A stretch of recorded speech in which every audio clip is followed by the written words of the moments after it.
Mike Mitchell has his power rankings for week 2. Let's go right into it. Post week 2 power rankings.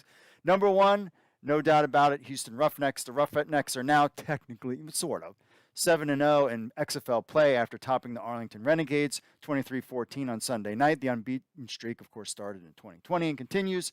Wade Phillips' team, unsurprisingly, is a step ahead defensively, and the Roughnecks' offense under A.J. Smith continues to show a glimpse of league-winning potential.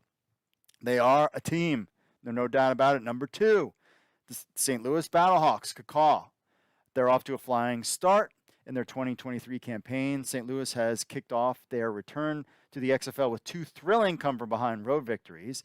Beck's bunch has shown a ton of resiliency. The Battlehawks have overcome back-to-back double-digit deficits, and their triumphant was a last-second 20-18 victory in Seattle just this past Thursday night. Great game there. Number 3, America's team, DC Defenders. In terms of style points, Houston and St. Louis may be ahead of DC on the scorecard. However, the Defenders, by hook or crook, still stand atop the XFL mountain with the elite after 2 weeks. Reggie Barlow's Defenders squad found a way to win after another game, this time in a unique confines of Cashman Field, outmuscling the Vegas Vipers 18-6.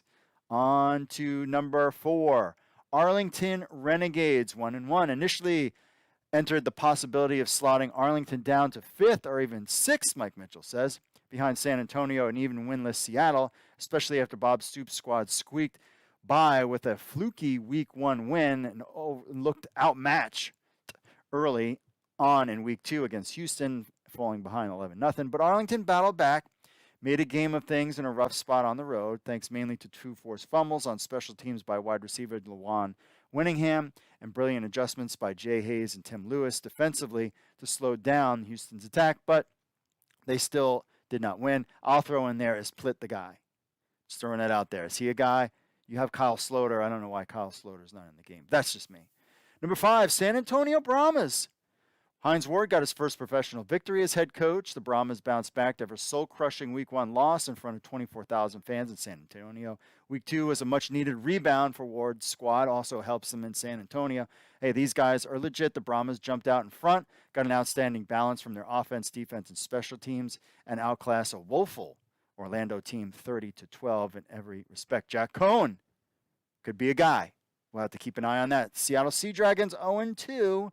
Based on their coaching, front office experience, and talent level, Seattle is the league's biggest underachiever after 2 weeks. The Dragons have burned themselves with multiple bonehead mistakes in the first 2 games. In their defense, Seattle has lost 2 crushing games in the final seconds to DC and St. Louis, who are a combined 4-0. But the Sea Dragons better start breathing some fire and blaze to some victories soon, or their 2023 campaign could flame out quickly. Vegas Vipers, number 7, have to agree with that, 0-2. We'll talk about the whole thing with the field later. Rod Woodson's Vegas team doesn't have a lot of lady luck on their shoulder.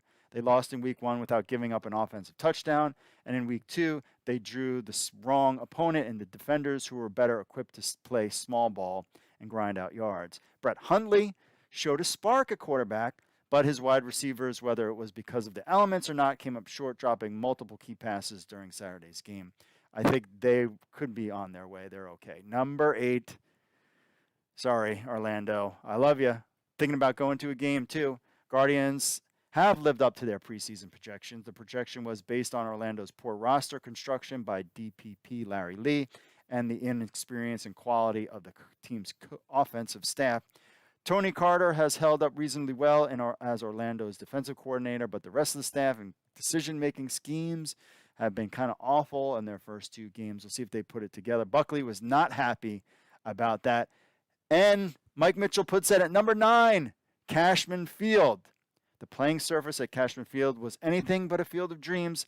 No aspect of the XFL has been panned more this early season, and rightfully so, than what spectators saw on Saturday night at Cashman Field. And he goes on, it was just a bad scene on Cashman Field. We'll see how that just across the board. But anyways, so to recap what he's got here, he's got Houston Roughnecks are number 1, St. Louis Battlehawks 2, Number 3, America's team, DC Defenders. Number 4, Arlington Renegades. San Antonio Brahmas at 5. Seattle Sea Dragons at 6. Vegas Vipers at 7. And Orlando Guardians at 8. And 9, Cashman Field. Let us know what you think about, is this the right lineup? Has he got it all right between 1 through 8? Let us know in the comments.